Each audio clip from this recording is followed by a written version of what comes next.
ಸತ್ತೋಗಿರೋ ತರ ದಿಬರಹ 1 hour ಇಂದ record ಮಾಡಿ ಅನ್ಕೊಂಡಿದ್ದನ್ನ ಯಾವತ್ತು ನಿಲ್ಸ್ಬಾರ್ದು. ಎಲ್ಲ ವ್ಯರ್ಥ ಆಯ್ತು. ದಾವಣಗೆರೆ ಇದೀರಾ? ಚೇರ್ಸ್. ನಾನ್ ಮದ್ವೆ ಆಗ್ಲಾ, ಲೇಟ್ ಆಗ್ಲಾ, ಅನ್ನ ಬದಲು ಕಳ್ಳೆಪುರಿ ಇರ್ತದೆ ಅಷ್ಟೇ. ನಸ್ಯತೆ ಇದ್ರ ಮೀನಿಂಗ್ ಏನಂದ್ರೆ ಮದ್ವೆ ಆಗು ಅಂತಾರೆ ನಮ್ಮ ಮನೇಲಿ. ದಾವಣಗೆರೆ. ಹಾಯ್ ಹಲೋ ಗೈಸ್, ನಮಸ್ತೆ ಎಲ್ರಿಗೂ, welcome back to my YouTube channel.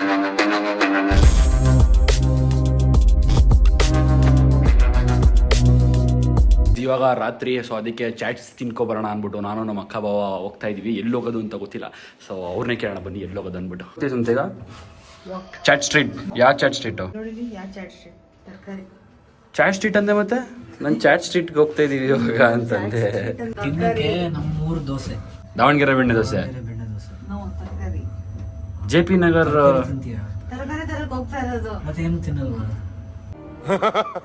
Guys? ಇವಾಗ J P Nagar first place ಅಲ್ಲಿರೋ ದಾವಣಗೆರೆ ಬೆಣ್ಣೆ ದೋಸೆಗೆ ಬಂದಿದ್ದೀವಿ. ಇಲ್ಲಿ ನಮ್ಮ ಭಾವನ್ಗೆ ಫೇವ್ರೇಟ್ ಅಂತೆ, ಸೊ ಅದಕ್ಕೆ ಇಲ್ಲಿ ಬಂದಿದ್ದೀವಿ. ಇವಾಗ ಇಲ್ಲಿ ರೆಗ್ಯುಲರ್ ಆಗಿ ಬರ್ತಾ ಇರ್ತೀರಾ? ನೀನು ಬರಲ್ವಾ? ನೀವು ಆಫೀಸಿಂದ ಬಂದ್ರೆ ಇಲ್ಲ ಡೈರೆಕ್ಟ್ ಬರೋದು. ಚೆನ್ನಾಗಿರ್ತದೆ ನಿಮ್ಮೂರಂತ ಎಲ್ಲ ಗೊತ್ತಿರೋರು ಮತ್ತೆ. ಹೌದಾ? ಕಾಸ್ಟ್ಲಿ ಅನ್ಸಿಲ್ಲ ಬಾ. 80 rupees ಒಂದು ದೋಸೆ. ಬೆಣ್ಣೆ ದೋಸೆ 80, ಬೆಣ್ಣೆ ಮಸಾಲ 90. ಕಾಸ್ಟ್ಲಿ ಅಲ್ವಾ ಅಲ್ವಾ? ಕ್ವಾಲಿಟಿ ರುಚಿ ಇರುತ್ತಲ್ಲ. ಇಷ್ಟನೇ ಆಗಲ್ಲಂತೆ. ಮತ್ತೆ ಯಾಕೆ ಸಂತ ಹಿಂಗೆ? ನಂಗೆ ಜಾಸ್ತಿ ಆಯಿಲ್ ಆಗಲ್ಲ, ಜಾಸ್ತಿ ಬೆಣ್ಣೆ ಹಾಕಲ್ಲ. ಯಾವ್ದು ಓವರ್ ಆಗಿ ಮಾಡ್ತಾರೆ ಇಷ್ಟ ಆಗಲ್ಲ. ಗೋಬಿಗೆ ಏನಾಗ್ತಾರೆ? ಗೋಬಿಗೆ ಏನಾಗ್ತಾರೆ? ಕರೆಕ್ಟ್. ಗೋಬಿ ಅಷ್ಟೊಂದು ಇಷ್ಟಪಡ್ತೀಯಾ? ಅದು ಒಂದೇ ಎಕ್ಸೆಪ್ಷನಲ್. ತುಂಬಾ ಇದೆ. ಗೋಬಿ ಮಾತ್ರ ಇಷ್ಟ. ತಿನ್ಲೇಬಾರ್ದು ಫಸ್ಟ್ ಆಫ್ ಆಲ್ ನೀನು. ಹಾಂ, ಏನ್ ಗೊತ್ತಾ, ಸೌತ್ ಇಂಡಿಯನ್ ಡಿಶಸ್ ಇರುತ್ತಲ್ಲ ಅದ್ರಲ್ಲಿ ಮಾತ್ರ ಎಣ್ಣೆ ಇಷ್ಟ ಆಗಲ್ಲ ಅಷ್ಟೇ. ಗೋಬಿ, ನೂಡಲ್ಸ್ ಅದೆಲ್ಲ ಸಿಕ್ಕಾಪಟ್ಟೆ. ಅದನ್ನ 2 ಲೋಟ. ಗೋಬಿ ಒಂದೇ ಇಷ್ಟ. ದಾವಣಗೆರೆ ಬೆಣ್ಣೆ ದೋಸೆ ಇದೆ ಫೇಮಸ್. ಒಂದು ದೋಸೆ, ಒಂದು ಚಟ್ನಿ, ಒಂದು ಆಲೂಗಡ್ಡೆ ಪಲ್ಯಗೆ 80 rupees. ಬೆಣ್ಣೆ ನೋಡಿ. ಬಟ್ ಕ್ವಾಲಿಟಿ ಇರುತ್ತಂತೆ. ಬಾಬಾ ಹೇಳಿಲ್ವಾ? ಕ್ವಾಲಿಟಿ ಇರುತ್ತೆ, ಅದಕ್ಕೆ ಇಲ್ಲಿ ಬರೋದಷ್ಟೇ. ಬೆಣ್ಣೆ ಹಾಕ್ತಾರಲ್ಲ, ಬೆಣ್ಣೆ ಕಾಸ್ಟ್ಲಿ, ಅದಕ್ಕೆ ಅಷ್ಟೊಂದು ತಗೋತಾರೆ. ಗೈಸ್, ಇವಾಗ ದೋಸೆ ಎಲ್ಲ ತಿನ್ಕೊಂಡು ಈಗ ಜ್ಯೂಸ್ ಕುಡಿಯಕ್ಕೆ ಬಂದಿದ್ದೀವಿ. ಯಾವ ಜ್ಯೂಸ್ ಕುಡಿದ್ಯಾ? Mango juice. Summer season mango juice. Cheers. ಇದು J P Nagar first place chaats. ಬಂದರೆ ಎಲ್ಲ ಸಿಗುತ್ತೆ ಚಾಟ್ಸ್. Street full. ವೀಲಿಂಗ್ ಹೊಡಿಲ್ಲ? ವೀಲಿಂಗ್ ಬೇಡಪ್ಪ, ಬೇಡ. ಇದ್ರಲ್ಲಿ ಹೊಡೆಯೋಕ್ಕಾದ್ರೂ ಆಗುತ್ತೆ. ನೀನು ಹೊಡಿ ಅಂದ್ರೂ ಹೊಡಿಯಲ್ಲ ನಾನು. ಬಿಲ್ಡಿಂಗ್ ಎಲ್ಲ ನಿಮ್ದೇನಾ? ಹಾಂ, ಇಲ್ಲಿರೋದೆಲ್ಲ ರೋಡಲ್ಲಿ ಬರೋದೆಲ್ಲ ನಮ್ದೇಯಾ? ಇದು ನಮ್ದೇಯಾ? ಇದೆಲ್ಲ ನಮ್ದೇ, ಅದೆಲ್ಲ ನಮ್ದೇ. ಸೊ ಹಾಯ್ ಹಲೋ ಗಾಯ್ಸ್, ಎಲ್ರಿಗೂ ಗುಡ್ ಮಾರ್ನಿಂಗ್, ಹ್ಯಾಪಿ ವೀಕೆಂಡ್ ಎಲ್ರಿಗೂ. ಈ ಸಹ ಎಲ್ಲ ವೀಕೆಂಡ್ನ ಎಂಜಾಯ್ ಮಾಡ್ತಿದ್ದೀರಿ ಅಂತ ಅನ್ಕೋತೀವಿ. ನಾವು ಇವಾಗ ನೆಕ್ಸ್ಟ್ ನಮ್ಮ ಅಕ್ಕ ಪ್ರೊಫೈಲಲ್ಲಿ ಹೂ ನೋಸ್ ಮೀ ಬೆಟರ್ ಮಾಡೋದ ಅಂತ ಅನ್ಕೋತಾ ಇದೀವಿ. ನಮ್ಮ ಅಕ್ಕೊಂದು ಸೇಮು ವೈಟ್ ಅಂಡ್ ವೈಟ್. ಇವತ್ತು ಏನಂದ್ರೆ ನಾನು ಹೇಳ್ಬಿಟ್ಟೆ. ಏನು ಪರವಾಗಿಲ್ಲ, ಇನ್ನೊಂದ್ಸರಿ. ಓಕೆ, ಇವತ್ತು ನಾವು ವ್ಲಾಗ್ ಮಾಡ್ತಾ ಇದೀವಿ. ಕಂಟೆಂಟ್ ಮಾಡ್ತಾ ಇದೀವಿ ಅನ್ಬೇಕು, ವ್ಲಾಗ್ ಅಲ್ಲ. ವ್ಲಾಗ್ ಅಂದ್ರೆ ಇವಾಗ ನಾನು ಮಾಡ್ತೇವೆ, ಅದು we call it as vlog. But you are not doing the vlog. What you doing? ಹೇಳಿ ಅಂತ. ಏನು ಮಾಡ್ತಿದ್ಯಾ ಹೇಳಿ ಇವತ್ತು?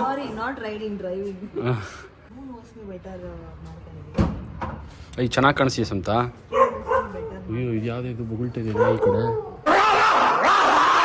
ನಂತರ ಔಟ್ಫಿಟ್ ನಂದೇ ದೃಷ್ಟಿ ಆಗತ್ತೆ ನಿಂಗೆ. ಎಷ್ಟು ಚೆನ್ನಾಗಿ ಕಾಣ್ತಾ ಇದೆ. ಫೋಟೋ ತೆಗಿತೀನಿ, ತುಂಬಾ ಚೆನ್ನಾಗಿ ಕಾಣ್ತಾ ಇದೆ. ಇವಳು ಕ್ರಿಯೇಟಿವಿಟಿ ನೋಡಿ ಗೈಸ್. ಇದು ಯಾರು ಅದನ್ನ ಶೇಕ್ ಮಾಡ್ತಾರೆ, ಫಸ್ಟ್ ಯಾರು ಶೇಕ್ ಮಾಡ್ತಾರೆ ಅವರು ಉತ್ತರ ಕೊಡೋದಾ? ಎಲ್ಲಿತ್ತು ನಿನ್ನ ಐಡಿಯಾ? ಇದು ಕ್ರಿಯೇಟಿವಿಟಿ ಐಡಿಯಾಸ್. ಅದೇ ನೋಡು, ನೋಡ್ದ, ಯೂಟ್ಯೂಬ್ ಅಂದ್ರೆ ಮಾಡಬೇಕು ಇವೆಲ್ಲ. ಯೂಟ್ಯೂಬ್ ಇರಲಿಲ್ಲ ಅಂದ್ರೆ ಏನು ಮಾಡ್ತಿದ್ದೆ ನೀನು? ಅಲ್ಲ, ಯೂಟ್ಯೂಬ್ ಇರಲಿಲ್ಲ ಅಂದಿದ್ರೆ ಏನು ಟೈಮ್ ಸ್ಪೆಂಡ್ ಮಾಡ್ತಿದ್ದೆ ನೀನು? ಸುಮ್ಮನೆ ನಿದ್ದೆ ಹೊಡಿತಿದ್ದೆ ತಾನೆ? ಮನೇಲಿ ಇರ್ತಿರ್ಲಿಲ್ಲ. ಟೈಮ್ ಪಾಸ್ ಆದಂಗೂ ಆಗುತ್ತೆ. ಆಮೇಲೆ ಸ್ವಲ್ಪ ರೆಸ್ಟ್ ಕಮ್ಮಿ ಆಗುತ್ತೆ. ಟ್ರೈಪಾಡ್ ಇಟ್ಕೊಂಡು ನಾವೇ ಮಾಡಬೇಕು. ವೈಟ್ ಅಂಡ್ ವೈಟ್, 3 ಜನನು ವೈಟ್. ಯಾರು ಗೆಲ್ಲದ? ಗೆಲ್ಲೋದು ಸೋಲೋದೇನಿಲ್ಲ. ನಾನ ನೀವ ಪಕ್ಕ ನೋಡೋಣ. ಕ್ವಶನ್ಸ್ ಹೆಂಗಿದೆ ಸಂಪ್ರೀತಾ? Very simple. ಟಫ್ ಇಲ್ಲ ತಾನೆ? ಟಫ್ ಇಲ್ಲ. ಆನ್ಸರ್ ಮಾಡಕ್ ಅದೇ ಇರೋಷ್ಟು ಕಷ್ಟ ಏನಿಲ್ಲ ತಾನೆ? ಪಕ್ಕ ಹ್ಞೂ ಎಲ್ಲ ರೆಡಿ ಮಾಡಿ ಇಟ್ಕೊಬಿಟ್ಟು ನೀನು ಗೆಲ್ಬೋದಾ ಸಂತ ನಾನು? ನಿಂಗೇನು ಅನ್ಸುತ್ತೆ ಯಾರು ಗೆಲ್ಬೋದು, ನಾನಾ ಅಥವಾ ಭಾವನ? ಹೆಂಗಿದೆ ಅಂದ್ರೆ ಮನೆಗ ಕರೋಡ್ಪತಿ ಯಾರು ಗೆಲ್ತಾರೆ, ಯಾರೆಷ್ಟು ಗೆಲ್ತಾರೆ ಯಾರು ಅರ್ಥ ಮಾಡ್ಕೊಂಡಿರ್ಬೋದು ಜಾಸ್ತಿ, ನಾನಾ ಭಾವನ. ಅದೇ ನೋಡಿ ಅಲ್ಲಿ ಅವ್ಳ ಕ್ರಿಯೇಟಿವಿಟಿ ಇದು ಅಲ್ಲಾಡ್ಸ್ಬೇಕಂತ ಈಗ.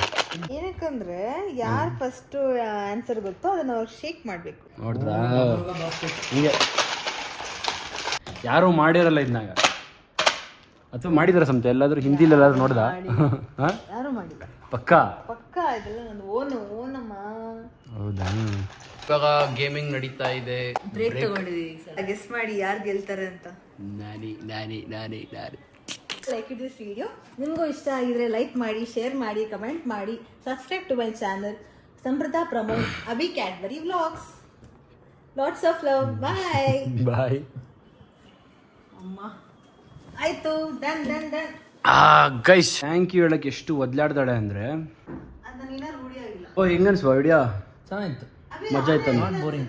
ಹಾ ಇದೇನೋ ಆನ್ ಮಾಡಿಲ್ಲ ಅನ್ಸುತ್ತಲ್ವಾ? ಆನ್ ಮಾಡಿಲ್ಲ ಬಾವಾ, ನಂಗೆ ಗೊತ್ತಿಲ್ಲ. ಈ ತರ ಆಫ್ ಆಗಿತ್ತು. ಹೌದು, ನಾನು ಬರ್ಬೇಕಾದ್ರೆ ಈ ತರ ಆಫ್ ಆಗಿತ್ತು. ಸ್ಟೋರೇಜ್ ಫುಲ್ ಆಗಿದೆ. ಎಲ್ಲ ಮಾಡಿದೆಲ್ಲ ವೇಸ್ಟ್. ಇಷ್ಟೋ ತನಕ ಮಾಡಿದ್ವಿ. ನೀನು ಅದಕ್ಕೆ ಹಳೆ ವಿಡಿಯೋ ಡಿಲೀಟ್ ಮಾಡು ಅಂದಿದ್ದು ನಾನು. ಮಾಡಿದ್ನಲ್ಲ, ಅದಕ್ಕೆ ನೋಡ್ಕೋತಾ ಇರ್ಬೇಕು ಮಧ್ಯ ಬಂದು ಕುಡಿಲಿ. ಇಷ್ಟೊತ್ತು ರೆಕಾರ್ಡ್ ಮಾಡಿದ್ದು ಎಲ್ಲ ವ್ಯರ್ಥ ಆಯ್ತು. ಸಿಕ್ಕಾಪಡೆ ಬೇಜಾರಾಗೋಯ್ತು. ಬರೀ 20 ಮಿನಿಟ್ಸ್ ಮಾತ್ರ ರೆಕಾರ್ಡ್ ಆಗಿತ್ತು. ಟೈಮ್ ಎಲ್ಲ ವೇಸ್ಟ್ ಆಯ್ತು ನಮ್ದು. ಅಭಿ ಏನ್ ಮಾಡೋದು ಇವಾಗ? ಹೇಳು. ನಾನು ಏನ್ ಹೇಳಿ ಅಭಿ? 1 hour ಇಂದ ರೆಕಾರ್ಡ್ ಮಾಡಿ ಬರೀ 20 ನಿಮಿಷ ಮಾತ್ರ ಅದು ಕ್ಯಾಪ್ಚರ್ ಆಗಿದೆ. ಏನ್ ಮಾಡೋದಂತ ಅದಕ್ಕೆ ನೋಡ್ರಾಗ ಸ್ಟೋರೇಜ್ ಇರ್ಬೇಕು ಜಾಸ್ತಿ. ನಂತರ ಅದಕ್ಕೆ ಜಾಸ್ತಿ ಇರೋದು ತಗೋಬೇಕು. ನನ್ನ 512 GB, ಇವಳ್ದು ಬರೀ 128 GB. ವ್ಲಾಗ್ ಮಾಡ್ಬೇಕಂದ್ರೆ ಜಾಸ್ತಿ ತಗೋಬೇಕು ತಾನೆ ನೀನು. ಎಷ್ಟು ಮಜಾ ಇತ್ತಲ್ವಾ? ವಿಧಿ ಬರಹ ಎಂತ ಘೋರ. It happens. ಏನೂ ಮಾಡೋಕ್ಕಾಗಲ್ಲ. ನನ್ನ ಫೋನಲ್ಲಾದ್ರೂ ಮಾಡ್ಬೋದಾಗಿತ್ತಲ್ವ ಹಾಗಾದ್ರೆ. ಸಕ್ಕತ್ತಾಗಿದ್ದಂಥ ವಿಡಿಯೋ ಎಲ್ಲ ಹಾಳಾಯ್ತಲ್ಲೇ. ನಿಮ್ಮ ಅಭಿಪ್ರಾಯ ಈ ಥರ ಸಿಚುವೇಶನ್ಗೆ? ನಿಮ್ಮ ಶೂಟ್ಸಲ್ಲೆಲ್ಲ ಹಿಂಗಾದ್ರೆ ಏನು ಮಾಡ್ತೀರವ್ವ? ಫಿಲಮ್ ಶೂಟ್ಸಲ್ಲೆಲ್ಲ ಇನ್ನೊಂದು ಅದನ್ನೇ ತಗೋತೀವಿ ಅಲ್ವಾ? ಇಷ್ಟು ಕಷ್ಟ ಅಲ್ವಾ? ಯೂಶುವಲಿ ಆಗಲ್ಲ, ಆದ್ರೆ ಮತ್ತೊಂದು ರೀಸನ್ ತಗೋತಾರೆ. ಎಷ್ಟು ಟೈಮು ಎನರ್ಜಿ ವೇಸ್ಟ್ ನೋಡ್ರ ಗೈಸ್. ನೋಡಿ ನಾವು ಎಷ್ಟು ಕಷ್ಟಪಟ್ಟು ವಿಡಿಯೋ ಮಾಡ್ತೀವಿ. ಸಿಕ್ಕಾಬಡೆ ನೀವು ನೋಡ್ಬಿಡು ಬೋರ್ ಅಂದ್ಬಿಟ್ಟು ಹಿಂಗೆ ಸ್ಕಿಪ್ ಮಾಡ್ಬಿಡ್ತೀರ. ಅದರಿಂದ ನೋಡ್ರಿ ಎಷ್ಟು ಎಫರ್ಟ್ಸ್ ಇರುತ್ತೆ ನೋಡಿ. ಇವಾಗ ಹೋಯ್ತಾ ಮತ್ತೆ ಹೊಸ್ದಾಗೆ ಶೂಟ್ ಮಾಡ್ಬೇಕು. ಇವಾಗ ಮಾಡ್ತೀವಿ. ಅಂದ್ಕೊಂಡಿದ್ದನ್ನು ಯಾವತ್ತೂ ನಿಲ್ಲಿಸ್ಬಾರ್ದು, ಮಾಡ್ತಾ ಇರಬೇಕು. ಬೇಜಾರಾದರೂ ಅಷ್ಟೇ ಕುಗ್ಗಬಾರ್ದು, ನುಗ್ತಾ ಇರಬೇಕು. ಪರವಾಗಿಲ್ಲ, ಇನ್ನೊಂದು ಮಾಡೋಣ ಗೈಸ್. ಇವಾಗ ನಾವು ಕಡಲೆಪುರಿ ಚಿತ್ರಾನ್ನ ಮಾಡೋಣ ಅಂತ ಇಂಗ್ರೀಡಿಯೆಂಟ್ಸ್ ತೊಗೊಬರೋಕ್ಕೆ ಹೋಗ್ತಾ ಇದ್ದೀವಿ ನಾನು ನಮ್ಮ ಭಾವ. ಈರುಳ್ಳಿ 4 kg 100 ರೂಪಾಯಿ ಅಂತೀವಾಗ. ಎಲ್ಲ ರೇಟ್ ಎಷ್ಟು ಕಾಸ್ಟ್ಲಿ ಆಗಿಬಿಟ್ಟಿದೆ ಅಂದರೆ 4 kg 100 ರೂಪಾಯಿ ಈರುಳ್ಳಿ, 100 ರೂಪಾಯಿ ಸಪ್ಪೆ ಕಡಲೆಪುರಿ, ಇಲ್ಲೇ 200 ರೂಪಾಯಿ ಢಮಾರ್. ಕುರುಕ್ಲಿ ತಿಂಡಿ ತಗೊಳಕ್ಕೆ ಬಂದಿದ್ದೀವಿ ಇವಾಗ ನಮ್ಮ ಅಕ್ಕಂಗೆ. ತಗೋ ನಿನಗೆ ಅಂತ ತಂದಿದ್ದೀವಿ. ಹುಷಾರಿಲ್ವಾ? ವ್ಲಾಗ್ ಮಾಡಿ ಸಾಕಾಗ್ಬಿಟ್ಟ. ಈಗ ನಾನು ನಮ್ಮ ಭಾವ ಸೇರಿಕೊಂಡು ಕಡಲೆಪುರಿ ಚಿತ್ರಾನ್ನ ಮಾಡ್ತಿದ್ದೀವಿ. ಇವಾಗ ಎಲ್ಲ ಇಂಗ್ರೀಡಿಯೆಂಟ್ಸ್ ಎಲ್ಲ ತಗೊಂಡು ಇವಾಗ ನಾವು ಈರುಳ್ಳಿ ಹಚ್ತಾ ಇದ್ದೀವಿ. ಇದು ಕಡಲೆಪುರಿ ಚಿತ್ರಾನ್ನ ಅಂದ್ಬಿಟ್ಟೆ, ಬಟ್ ಕಡಲೆಪುರಿ ಚಿತ್ರಾನ್ನ ಅಲ್ಲುವಂತೆ. ಏನು ಭಾವ ಇದೆ ಹೆಸರು? ಒಗ್ಗರಣೆ ಮಂಡಕ್ಕಿ ಅಂತ. ಬಟ್ ನಮ್ಮ ಕಡೆ ಎಲ್ಲ ನಾವು ಅಪ್ಪ ಅಮ್ಮ ಎಲ್ಲ ಕಡಲೆಪುರಿ ಚಿತ್ರಾನ್ನ ಅಂತೀವಿ. ಇದನ್ನ ಕಡಲೆಪುರಿ ಸೇಮ್ ತಾನೆ? ಪ್ರೊಸೀಜರ್ ಎಲ್ಲ ಸೇಮೇ ಅಲ್ವಾ? ಕಡಲೆಪುರಿ ಅನ್ನ ಹೆಂಗಾಗುತ್ತೆ? ಅಲ್ಲ, ಕಡಲೆಪುರಿ ಚಿತ್ರಾನ್ನ ಅನ್ನ ಬದಲು ಕಡಲೆಪುರಿ ಇರ್ತದೆ ಅಷ್ಟೇ, ಏನಿಲ್ಲ ಸ್ಪೆಷಾಲಿಟಿ. ಕೊಬ್ಬರಿ ತುರಿಯೋದೇನಿಲ್ವಾ? ಕೊಬ್ಬರಿ ಹಚ್ಚೋದಿಲ್ವಾ? ಕೊಬ್ಬರಿ ಏನು ಬೇಡ ಅನ್ಸುತ್ತೆ. ಇದು ಚೆನ್ನಾಗಿರುತ್ತಲ್ಲ ಟೇಸ್ಟು. ಉಪ್ಪಿಟ್ಟಾಗುತ್ತೆ. ಹೌದಾ? ಬೇಡ ಅಂತೀರ ಹಾಗಾದರೆ? ಓಕೆ. ಆ ಥರ ಈರುಳ್ಳಿ ಟೊಮೊಟೊ ಎಲ್ಲ ಹಾಕ್ಬಿಟ್ಟು ಸ್ಮ್ಯಾಶ್ ಮಾಡ್ಬೋದು. ಇದು ಬ್ಯಾಚುಲರ್ಸ್ಗೆಲ್ಲ ಬೆಸ್ಟ್, ಆರಾಮಾಗಿ ಮಾಡ್ಕೋಬೋದು. ಈರುಳ್ಳಿ ಟೊಮೊಟೊ ಎರಡೇನಾ? ಮೆಣಸಿನ್ಕಾಯಿ. ಹಾಂ, ಒಗ್ಗರಣೆ ಹಾಕ್ಬಿಟ್ಟು ಕಲಿಸ್ಕೊಳ್ಳೋದು ಅಷ್ಟೇ. ಸೊ ಈಗ ಮೆಣಸಿನ್ಕಾಯಿ ಎಲ್ಲ ಹಚ್ಕೊಂಡು ಈರುಳ್ಳಿ ಟೊಮೊಟೊ ರೆಡಿ ಆಯಿತು. ಒಗ್ಗರಣೆ ಹಾಕ್ಕೊಂಡು ಸಾಸಿವೆ ಕಡಲೆಬೇಳೆ ಉದ್ದಿನಬೇಳೆನಾ ಅಷ್ಟೇ. ಕೆಲವೊಬ್ರು ಹಿಂಗೆ ಹಾಕ್ತಾರೆ, ನನಗೆ ಹಾಂ ಕಹಿ ಆಗ್ಬಿಡುತ್ತೆ. ಹಿಂಗು ಸ್ಮೆಲ್ ಬರೋಕ್ಕೆ ತಾನೇ ಹಾಕೋದು ಹಿಂಗು. ಸ್ವಲ್ಪ ಬ್ರೌನಿಶ್ ಆದರೆ ಮೆಣಸಿನ್ಕಾಯಿ ಹಾಕ್ಬೇಕು ಅಷ್ಟು. ಸ್ವಲ್ಪ ಉಪ್ಪು ಹ್ಞೂ ಅರಶಿನ ಹಚ್ಕೊಂಡ್ರೆ ಅರ್ಶಿನ ಎಲ್ಲ ಕಾಣಕ್ಕ ಇದು ಒಂಥರ ಡಿಫ್ರೆಂಟ್ ರುಚಿ ಕೊಡುತ್ತೆ. ಅನ್ಕೊಂಡೆ ಬರೀ ಕಲರ್ಗೇನೋ ಅಂತ ಅನ್ಕೊಂಡೆ. ಇಲ್ಲ ಇಲ್ಲ, ಅರಶಿನದಲ್ಲೂ ಒಂದು ರುಚಿ ಇದೆ. ಹೌದಾ? ಒಂಥರ ಡಿಫ್ರೆಂಟ್ ಆಗಿ ಸ್ಮೆಲ್ ಬರ್ತಾ ಇಲ್ವಾ? ಹೌದು ಹೌದು. ಸೊ ಈಗ ಒಗ್ಗರಣೆ ಹಾಕೊಂಡಿದ್ದಾಯ್ತು. ಒಂಚೂರು ಕಡಲೆಪುರಿ ಬಾಂಡ್ಲಿಯಲ್ಲಿ ವಾಟರ್ ಹಾಕ್ಬಿಟ್ಟು ಆ ಕಡಲೆಪುರಿ ಗೈಸ್ ನಾನು ತಗೊಂಡಾಗ ಮುಂಚೆ 5 ರೂಪಾಯಿ ಇತ್ತು, ಇವಾಗ 10 ರೂಪಾಯಿ ಮಾಡಿದ್ದಾರೆ. ಎಷ್ಟಿರ್ತಾಯಿತ್ತು ಬಾಬಾ ಅವಾಗ ನಿಮ್ಮ ಕಾಲದಲ್ಲಿ ಒಂದು ಸೇರು? ನಮ್ಮ ಕಾಲದಲ್ಲ. ಹಾಂ ಅಂದರೆ ನಿಮ್ಮ ಕಾಲ ಅಂದರೆ ನಿಮ್ಮ ಚೈಲ್ಡ್ಹುಡ್ಡಲ್ಲಿ 2 ರೂಪಾಯಿ 3 ರೂಪಾಯಿ 3 ರೂಪಾಯಿ 3 ರೂಪಾಯಿ ನಾನು ತಗೊಂಡಾಗ 5 ರೂಪಾಯಿ. ಈಗ ನೋಡ್ರಿ 10 ರೂಪಾಯಿಗೆ ಬಂದಿದೆ. Time changes. ಸ್ವಲ್ಪ ತೊಯ್ಬೇಕು. ಹಾಂ ತೊಯ್ಬೇಕಂದ್ರೆ ಚೆನ್ನಾಗಿ ಒದ್ದೆ ಹಾಕ್ಬೇಕು. ಒದ್ದೆ ಹಾಕ್ಬೇಕು. ಲೇಟ್ ಹಾಕೋದು ಅಷ್ಟೇನಾ? ಹಾಕೋದು ಕಲಿಸ್ಬಿಡೋದು. ಕಲಿಸ್ಬಿಟ್ಟು ಬಿಸಿ ಮಾಡೋದು. ನಿಮ್ಗೆ ಹೆಂಗೆ ಅನ್ಸಿದೆ ಬಾವ ಲೈಫು? ಅಂದರೆ ಬಿಫೋರ್ ಮ್ಯಾರೇಜ್ ಬೆಸ್ಟ್ ಅನಿಸ್ತದ ಅಥವಾ ಆಫ್ಟರ್ ಮ್ಯಾರೇಜು? ಏನು ಗೊತ್ತಾ, ಅಂದರೆ ಈಗ ನನಗೆ ಮದುವೆ ಆಗು ಅಂತಾರೆ ನಮ್ಮ ಮನೇಲಿ, ಬೇಗ ಆಗ್ಬಿಡು ಹೆಂಡತಿ ಬರ್ತಾಳೆ ಹಂಗೆ ಹಿಂಗೆ ಅಂತಾಳೆ. ಇವಾಗ ನಿಮಗೆ ಗೊತ್ತಲ್ವಾ, ಮದುವೆಗಿಂತ ಮುಂಚೆನೇ ನಾನು ಎಷ್ಟೋ ಚೆನ್ನಾಗಿದ್ದೆ ಗುರು, ಯಾಕಾದರೂ ಅದೇ ಅಂತ ಇದೆಯಾ ಫೀಲಿಂಗು? ಯಾವ ಫೇಸಲ್ಲೂ ನಾವು 100% ಖುಷಿಯಾಗಿರಲ್ಲ, 100% ಸಾರಲ್ಲೂ ಇರಲ್ಲ. ಎಲ್ಲ ಲೈಫಲ್ಲೂ 50-50 ಇದ್ದೇ ಇರುತ್ತೆ. ಸೊ ಆ ಫೇಸಸ್ನ ವಿ ಶುಡ್ ಅಕ್ಸೆಪ್ಟ್ ಅಷ್ಟೇ. ಇವಾಗ ನಾವು ಅನ್ಕೋತೀವಿ ಬ್ಯಾಚುಲರ್ ಲೈಫ್ ಚೆನ್ನಾಗಿತ್ತು ಅಂತ, ಬಟ್ ಬ್ಯಾಚುಲರ್ ಲೈಫಲ್ಲಿ ಇರ್ಬೇಕಾದ್ರೆ ನಮ್ದೇ ಆಗಿರುವಂತ ಎಷ್ಟೋ ತಾಪತ್ರಯಗಳು, ಟೆನ್ಷನ್ಸ್ ಇದ್ದೇ ಇರುತ್ತೆ. ಎಕ್ಸಾಮ್ ಆ ಟೆನ್ಷನ್ ಆ ಥರ ಇದ್ದೇ ಇರುತ್ತೆ. ಈಗ ಮದುವೆ ಆದ್ಮೇಲೆ ರೆಸ್ಪಾನ್ಸಿಬಿಲಿಟಿ ಟೆನ್ಷನ್ ಬೇರೆ ಎಲ್ಲ ಚೆನ್ನಾಗಿರುತ್ತೆ. ಸೊ ಮನುಷ್ಯನ ಯಾವ ಫೇಸ್ ಆಫ್ ಲೈಫು 100% ಇರಲ್ಲ, ಎಲ್ಲ ಮಿಕ್ಸ್ಡ್ ಇರುತ್ತೆ. ಬಟ್ ಅಂದ್ರೆ ಅದು ಆ ಫೇಸಿಗೆ ತಕ್ಕಂಗೆ ಇರುತ್ತೆ. ಚೈಲ್ಡ್ಹುಡ್ ಅಲ್ಲಿ ನಾವು ಖುಷಿ ಆಟ ಆಡ್ಕೊಂಡಿರ್ತೀವಿ, ಅದು ನಮ್ಗೆ ಈ ಲೈಫಲ್ಲಿ ಸಿಗಲ್ಲ. ಹೌದು. ಬಟ್ ಹಂಗಂತ ಅವಾಗ ಎಕ್ಸಾಮ್ ಟೆನ್ಷನ್ ಇರುತ್ತೆ, ಆ ಎಕ್ಸಾಮ್ ಟೆನ್ಷನ್ ಇವಾಗಿರಲ್ಲ. So everything changes. ನಾವು ಅಂದ್ರೆ ಹೋಗ್ತಾ ಹೋಗ್ತಾ ಅಕ್ಸೆಪ್ಟ್ ಮಾಡ್ತಾ ಹೋಗ್ಬೇಕು, ಆ ಫೇಸಸ್ ನ ನಿಧಾನಕ್ಕೆ ಅಕ್ಸೆಪ್ಟ್ ಮಾಡ್ತಾ ಹೋಗ್ಬೇಕು. ನಾನು ಮದುವೆ ಆಗ್ಲಾ ಅಥವಾ ಲೇಟಾಗಿ ಆಗ್ಲಾ, ಆ ಟೈಮ್ ಆ ಏಜಿಗೆ ಆಗ್ಬಿಡ್ಬೇಕು. ಯಾವ್ದು ನಿಧಾನನೂ ಆಗ್ಬಾರ್ದು, ತುಂಬಾ ಫಾಸ್ಟು ಆಗ್ಬಾರ್ದು. 30 ತನಕ, 30 ಬೇಡ 35 ತನಕ you will have abundant amount of energy. ಆ ಟೈಮಲ್ಲೇ ಸಾಧಿಸ್ಬೇಕು. ಒಂದು ಕೆಲಸ ಅಂತ ಇರಬೇಕು, ಕೆಲಸ ಇರಬೇಕು. ಯಾಕೆಂದ್ರೆ you need to bear yourself. ಅದ್ರ ಜೊತೆಗೆ ಫ್ಯಾಮಿಲಿ ಮತ್ತೆ ಹೆಂಡತಿ ಬಂದ್ರೆ ಹೆಂಡತಿ ಅಡಿಷನ್ ಆಗುತ್ತೆ. So end of the day ಅಪ್ಪ ಅಮ್ಮ ಮನೇಲಿರೋರು, ಅದ್ರ ಜೊತೆಗೆ ಇನ್ನೊಂದು ಲೈಫ್ ಹೆಂಡತಿ. ರೆಸ್ಪಾನ್ಸಿಬಿಲಿಟೀಸ್ ರೆಸ್ಪಾನ್ಸಿಬಿಲಿಟಿ ಅಡ್ಜಸ್ಟ್ ಆಗ್ಬೇಕು, ಎಲ್ಲದಕ್ಕೂ ಆಗ್ಬೇಕು. ಈಗ ಹೋಗ್ತಾ ಹೋಗ್ತಾ ನಿಮ್ಗೆ ತಿಂಗ್ಳಿಗೆ 10 ಲಕ್ಷ ಕೊಟ್ಟರು ಸಾಕಾಗಲ್ಲ. ಹೌದು, ಏನ್ ಬಂದ್ರು ಅಕ್ಸೆಪ್ಟ್ ಮಾಡ್ಕೊಂಡು ಹೋಗ್ತಾ ಇರ್ಬೇಕು ಅಷ್ಟೇ ಲೈಫು. ಸೂಪರ್ ಆಗಿ ಕಾಣಿಸ್ತಿದೆ ಕಡಲೆ ಪಪ್ಪು. ಸೇರಿಸ್ಕೊಂಡ್ರೆ ಚೆನ್ನಾಗಿರುತ್ತೆ. ಅದೇನಂತೀರ ಬಾವ ನೀವು ನಿಮ್ಮ ಭಾಷೆಯಲ್ಲಿ? ಪುಟಾಣಿನಾ? ಪುಟಾಣಿ ಅಂತ ಆಕ್ಚುಲಿ ಅದು ಕಡಲೆ. ಹೌದು, ಕಡಲೆ ಪಪ್ಪು ಅಂತಾರೆ. ನಮ್ಮ ಉತ್ತರ ಕರ್ನಾಟಕ ಅಂದ್ರೆ ದಾವಣಗೆರೆ, ಕಾವೇರಿ ಆ ಸೈಡ್ ಎಲ್ಲ ಪುಟಾಣಿ ಅಂತಾರೆ. ಪುಟಾಣಿ ಅಂದ್ರೆ ಚಿಕ್ಕದಾಗಿರ್ತದಲ್ಲ, ಅದಕ್ಕೆ ಪುಟಾಣಿ ಅನ್ನೋದು. ಸಕ್ಕದಾಗಲ್ವಾ? ಹೌದಾ? Next level taste. ತಿಂದು ನೋಡಿ ಬೇಕಾದ್ರು. ಇದು ದಾವಣಗೆರೆ ಸ್ಪೆಷಲ್. ಇದು ದಾವಣಗೆರೆ ಇಸ್ ಫೇಮಸ್ ಫಾರ್ ಮಂಡಕ್ಕಿ. ಹೌದಾ? ನರ್ಗೀಸ್ ಮಂಡಕ್ಕಿ, ಬೆಣ್ಣೆ ದೋಸೆ, ಅದಕ್ಕಿಂತ ಸ್ನಾಕ್ಸ್ ಮಿರ್ಚಿ ಮಂಡಕ್ಕಿ, ಬಜ್ಜಿ ಮಂಡಕ್ಕಿ. ಗೈಸ್ ದಾವಣಗೆರೆ ಯಾರು ಇದ್ದೀರಾ? ಪಕ್ಕ ಇರ್ತಾರೆ. ಆಲ್ಮೋಸ್ಟ್ ಎಲ್ರಿಗೂ ಈ ಒಂದು ರೆಸಿಪಿ ಬಂದೇ ಬರುತ್ತೆ. ಬನ್ನಿ ತಿನ್ನೋಣ. ಹೊಟ್ಟೆ ಬೇರೆ ಕವ ಕವ ಕವ ಕವ ಹಂಗ್ರಿ ಫೀಲ್ ಆಗ್ತಿದೆ. ಡೋಂಟ್ ಎಕ್ಸ್ಪೆಕ್ಟ್ ಪ್ರೋಟೀನ್ಸ್ ಅಷ್ಟೇ, ವಿಟಮಿನ್ಸ್ ಏನಿರಲ್ಲ. ಬಟ್ ಸಮ್ ಕಂಟೆಂಟ್ ಅಂತೂ ಇದ್ದೇ ಇರೋದು. ತರಕಾರಿಗಳಿದೆಲ್ಲ ಅದಿರುತ್ತೆ, ಅಟ್ ಅ ವೆರಿ ಲೆಸ್. ಬರೀ ರುಚಿಗೆ ಅಷ್ಟೇ ಇವೆಲ್ಲ. ಹೆಂಗೆ ಟೇಸ್ಟ್ ಮಾಡಿ ನೋಡು. ನಾನು ಬಾವ ಸೇರಿ ಮಾಡಿರೋದು. ನೀನ್ ಮಾಡಿದೆ ತಾನೆ? ನಾನು ಸ್ವಲ್ಪ ಟಚ್ ಅಪ್ ಕೊಟ್ಟಿದ್ದೀನಿ. ಇನ್ನು ನೋಡು. ಚೆನ್ನಾಗಿರುತ್ತೆ. ಚೆನ್ನಾಗಿದೆ. ಸೊ ಗೈಸ್, ಈಗ ನಾವು ಮಂಡಕ್ಕಿ ಎಲ್ಲ ತಿನ್ಕೊಂಡು ಒಳ್ಳೆ ನಿದ್ದೆ ಮಾಡೋಣ ಅಂತ ಬಂದು ಇಲ್ಲಿ ಮಲಗಿದ್ದೀನಿ. ಗೈಸ್, ನಿಮ್ಮ ಹತ್ರ ಒಂದು ವಿಷಯನ ಶೇರ್ ಮಾಡ್ಕೊಳ್ಳೋಣ ಅಂತ ಅಂದ್ಕೊಂಡೆ. ಏನು ಗೊತ್ತಾ, ಇದು ನಾನು ರೆಗ್ಯುಲರಾಗಿ ಮಲ್ಕೋತೀನಲ್ಲ ಈ ಜಾಗದಲ್ಲಿ ಮಲ್ಕೊಂಡಾಗಿಂದ ನನಗೆ ಸಿಕ್ಕಾಪಟ್ಟೆ 2 to 3 ಡೇಸಿಂದ ಸಿಕ್ಕಾಪಟ್ಟೆ ನೆಗೆಟಿವ್ ಥಾಟ್ಸು. ಹೆಂಗೆ ನೆಗೆಟಿವ್ ಥಾಟ್ಸ್ ಬರ್ತಿದೆ ಅಂದರೆ ಅದನ್ನು ನಾನು ನಮ್ಮ ಅಕ್ಕ ಹತ್ರ ಹೇಳ್ಕೊಂಡೆ. ಅದಕ್ಕೆ ಅವಳದ್ಲು ನಿಮಗೆ ಶ್ಲೋಕ ಹೇಳ್ಕೊಡ್ತೀನಿ ಅಂತಂದ್ಲು.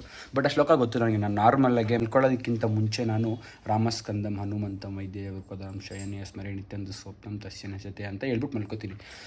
ಬಟ್ ಅದನ್ನು ಹೇಳ್ಕೊಂಡು ಮಲ್ಕೋತಾ ಇದ್ದೀನಿ, ಆದರೂ ನಂಗೆ ನೆಗೆಟಿವ್ ಥಾಟ್ಸ್ ತುಂಬ ಬರ್ತಾಯಿದೆ. ಒಂಥರ ಎಲ್ಲ ಸತ್ತೋಗಿರೋ ಥರ. ಆಮೇಲೆ ಯಾಕೆ ಹೇಳಿದ್ರೇ ಎದುರ್ಕೋತಾಳೆ. ಆ ಥರ ನನಗೆ ಇದೇ ಥರ ಥಾಟ್ಸ್ ಸಿಕ್ಕಾಬಿಡೆ ಒಂಥರ ಭಯಂಕರವಾಗೆಲ್ಲ ಬರ್ತಾಯಿತ್ತು ನನಗೆ. ಇದಕ್ಕೆ ಏನು ಪರಿಹಾರ ಅಂತ ನನಗೆ ಗೊತ್ತಿಲ್ಲ. ಏನು ಪರಿಹಾರ ಇಲ್ಲ. ಅವನು ರಾತ್ರಿ ಎಲ್ಲ ಮೊಬೈಲ್ ನೋಡ್ತಾನೆ, ಏನೇನೋ ಬರ್ತಾ ಇರುತ್ತಲ್ವಾ ರೀಲ್ಸಲ್ಲಿ ಭಯಂಕರವಾದ್ರು. ಲಾಸ್ಟಲ್ಲಿ ನೀನು ಏನು ನೋಡ್ಬಿಟ್ಟು ಮಲ್ಕೋತೀಯ ಅದೇ ಒಂದು ಸಬ್ಕಾನ್ಷಿಯಸ್ ಮೈಂಡಲ್ಲಿ ಕೂತಿರುತ್ತೆ, ಅದೇ ಬರುತ್ತೆ ಅಷ್ಟೇ, ಇನ್ನೇನು. ಯಾ ರೀಲ್ಸ್ ಅಂದ್ರೆ ದೇವದ್ ಬರ್ತದ, ದೇವದೆಲ್ಲ ಒಂಥರ ಏನೋ ನಿನ್ನ ಮನಸ್ಸಿಗೆ ಆಗದೆ ತಡ್ಕೊಳಕ್ ಆಗದೆ ಇರೋದಿನ ನೋಡ್ತಾ ಇರ್ಬೇಕಾದ್ರೆ ಯಾವ್ದೋ ಒಂದು ತರ ಬಂದಿರುತ್ತೆ, ಅದೆಲ್ಲೋ ನಿಂಗೆ ಗೊತ್ತಿರಲ್ಲ ಮೂಮೆಂಟಿಗೆ, ಎಲ್ಲೋ ಒಂದ್ ಕಡೆ ಸ್ಟೋರ್ ಆಗಿರುತ್ತೆ ಮೆಮರಿ ಡೇಟಾಬೇಸ್ ಅಲ್ಲಿ, ಕಾನ್ಶಿಯಸ್ ಮೈಂಡ್ ಅಲ್ಲಿ. ಅದ್ ಯಾವಾಗ ಮಲಗ್ದಾಗ ಏನಾಗ ಗೊತ್ತಾ, ನಿಮ್ದೆಲ್ಲಾ ಇಂದ್ರಿಯಗಳು, ಕಣ್ಣು, ಮೂಗು, ಯಾವ್ದು ಎಲ್ಲ ಮಲ್ಕೊಂಡ್ಬಿಟ್ಟಿರತ್ತೆ. ಮಲ್ಕೊಂಡಾಗ ಎದ್ದಿರೋದು ಒಂದೇ ಮನ್ಸು. ನೀನ್ ಏನೇ ಮಲಗಿಸಿದ್ರು ಒಂದ್ ಎದ್ದಿರತ್ತೆ, ಅದ್ ನಿನ್ ಮನ್ಸು ಫುಲ್ ಎದ್ದು ಆಕ್ಟಿವ್ ಆಗಿ ಕೂತಿರುತ್ತೆ. ಅವಾಗ ಸ್ಟೋರ್ ಅದೇನ್ ಮಾಡಿರುತ್ತೆ ಎಲ್ಲ ಓಪನ್ ಯೋಚನೆ ಮಾಡ್ಕೊಂಡು ಕೂತಿರತ್ತೆ ಮನ್ಸು, ಅದೆಲ್ಲ ಬರ್ತಾ ಇರುತ್ತೆ ಅಷ್ಟೇ. ಯಾವಾಗ್ಲೂ ಮಲ್ಕೋಬೇಕಾದ್ರೆ ಒಳ್ಳೇದನ್ನ ನೋಡ್ಬಿಟ್ಟು ಮಲ್ಕೋಬೇಕು. ಎಷ್ಟೇ ಹೊತ್ತಾದ್ರೂ ಏನೇ ಮಾಡಿದ್ರು ನೀನು ಎಡಿಟ್ ಎಲ್ಲ ಮಾಡ್ಬಿಟ್ಟೆಲ್ಲ ಆದ್ಮೇಲೆ ಏನೋ ಎಡಿಟ್ ಮೆಲೋಡಿಯಸ್ ಸಾಂಗ್ ಕೇಳೋದು, ದೇವ್ರು ನೋಡೋದು, ಒಂದ್ ಸ್ವಲ್ಪ ವೈಬ್ರೇಷನ್ಸ್ ಇರೋ ಖುಷಿ ಆಗೋದು ಮನ್ಸಿಗೆ, ಖುಷಿ ಆಗೋದು. ನರಸಿಂಹ ದೇವ್ರದ್ದು ಶ್ಲೋಕ ರಾಮಸ್ಕಂದ ಹೇಳ್ಕೊತಿಯಲ್ಲ 3 times ಹೇಳ್ಕೊ. ಫೇಮಸ್ ಇದೆಲ್ಲ, ಉಗ್ರಂ ವೀರಂ ಮಹಾವಿಷ್ಣು. ನಾನು ಹೇಳ್ಕೊಡ್ತೀನಿ, ಅರ್ಥ ಇದು ಹೇಳ್ತೀನಿ. ರಾಮಸ್ಕಂದಂ ಹನುಮಂತಂ ವೈನತೇಯಂ ತೇಜ ಅಲ್ಲ ಯಾನೆ ವೈನತೇಯಂ ರುಕೋದರಂ ವೈನತೇಯಮ್ಮ ವೈನತೇಯ ರುಕೋದರಂ ಎಲ್ಲ ಡಿಸ್ಟರ್ಬ್ ಮಾಡ್ಬಿಟ್ರು. ಫಸ್ಟ್ ಹೇಳ್ತೀನಿ ರಾಮಸ್ಕಂದಂ ಹನುಮಂತಂ ವೈನತೇಜೋ ವೃಕೋದರಂ ಶಯನೇಯ ಸ್ಮರೇ ನಿತ್ಯಂ ದುಸ್ವಪ್ನಂ ತಸ್ಯ ನಶ್ಯತೆ. ಇದ್ರ ಮೀನಿಂಗ್ ಏನಂದ್ರೆ ನಾವು ಎಲ್ಲ ದೇವ್ರನ್ನೂ ನೆನೆಸ್ಕೊಂಡು ಮಲ್ಕೊಳ್ಳೋದು. ರಾಮ ಅದು ರಾಮನ್ ನೆನೆಸ್ಕೋಬೇಕು, ಶ್ರೀರಾಮಚಂದ್ರ. ಆಮೇಲೆ ಸ್ಕಂದ ಅಂದ್ರೆ ಸುಬ್ರಹ್ಮಣ್ಯ ದೇವರು. Next second line Hanumantham Vainateja Anjaneya Hanumanta ಅವ್ರನ್ನೂ ನೆನೆಸ್ಕೋಬೇಕು. ವೈನತೇಜೋ ವೃಕೋದರಂ ಅಂದ್ರೆ ಇವರು ಗರುಡ ದೇವರು. ವೃಕೋದರಂ ಅಂದ್ರೆ ಭೀಮ. ಶಯನೇಯ ಸ್ಮರೇ ನಿತ್ಯಂ ಅಂದ್ರೆ ಮಲ್ಕೊಳ್ಳೋದು, ನಿದ್ರೆ ಶಯನ ಮಲಗುವಾಗ. ಶಯನೇಯ ಸ್ಮರೇ ನಿತ್ಯಂ ಅಂದ್ರೆ ಯಾವುದೇ ಸ್ಮರಣೆಗಳು, ಸ್ಮರಣೆ ಅಂದ್ರೆ ದೇವ್ರು ನೆನೆಸ್ಕೊಂಡು, ನಿದ್ರೆ ಮಾಡುವಾಗ ದೇವ್ರು ನೆನೆಸ್ಕೊಂಡು. ದುಸ್ವಪ್ನಂ ಅಂದ್ರೆ ಯಾವ್ದು ಕನಸು ಬರಬಾರ್ದು. ದುಸ್ವಪ್ನಂ ತಸ್ಯ ನಶ್ಯತೆ, ಯಾವುದೇ ಕೆಟ್ಟ ಕನಸು ಬಂದ್ರು ನಶ್ಯ ಆಗೋಗ್ಬಿಡ್ಲಿ, ನಾಶ ಆಗ್ಬಿಡ್ಲಿ ಅಂತೆಲ್ಲ ನೆನೆಸ್ಕೊಂಡು ಎಲ್ಲ ದೇವ್ರು ನೆನೆಸ್ಕೊಂಡು ಮಲ್ಕೋಬೇಕು. ಸೂಪರ್ ಸೂಪರ್ ಸೂಪರ್ ಸೂಪರ್, ಚೆನ್ನಾಗಿ ತಿಳಿದೀವಿ. ಇದಕ್ಕೆಲ್ಲ ಯಾರು ಹೇಳ್ಕೊಟ್ಟಿರೋದು? ಇದನ್ನ 3 ಸತಿ ಹೇಳ್ಕೊಂಡ್ ಮಲ್ಕೊ. ನಾನಂತೂ ಇದನ್ನ ಹೇಳ್ಕೊಂಡ್ ಮಲ್ಕೊಳ್ಳೋದು. ಹೇಳ್ಕೊತಿದ್ವಿ ನಾನು ಹೇಳ್ಕೊಂಡೆ ಮಲ್ಕೊಂಡಿರೋದು. ಗೊತ್ತಿರ್ಲಿಲ್ಲ. ನಾವ್ ಯಾವಾಗ ಏನೇ ಒಂದು ಶ್ಲೋಕಗಳಾಗ್ಲಿ ಹಾಡುಗಳಾಗ್ಲಿ ದೇವರ ಸ್ಮರಣೆ ಏನೇ ಮಾಡಿದ್ರು ಮೀನಿಂಗ್ ಅರ್ಥ ಮಾಡ್ಕೊಂಡು ಹೇಳಿದ್ರೆ ಮಾತ್ರ ಅದು ನಮ್ಗೆ ಗೊತ್ತಾಗುತ್ತೆ. ಸುಮ್ಮನೆ ಏನೋ ಪೊಯಮ್ ತರ ಏನೋ ಪಾಠ ತರ ದೇವ್ರದ್ದು ಹೇಳ್ಕೊಂಡು ಹೋದ್ರೆ ಅದರಿಂದ ಫಲ ಇಲ್ಲ. ಯಾವಾಗಲೂ ಮೀನಿಂಗ್ ಅರ್ಥ. ಇವತ್ತು ನನ್ಗೆ ಅರ್ಥ ಆಯ್ತು. ಓಮೆನ್ ಅಲ್ಲಿ ಇವಾಗ ಓಮನ್ ಅಂತ ಇವಾಗ ಬಾಬಾ ಇವಾಗ ಏನ್ ಹೇಳ್ಬೇಕು ಹೇಳಿ? Women salute. Women R great. ಹೌದು, ವುಮೆನ್. ಓಟ್ ಬತ್ತೀಯಾ? ಟಾಟಾ.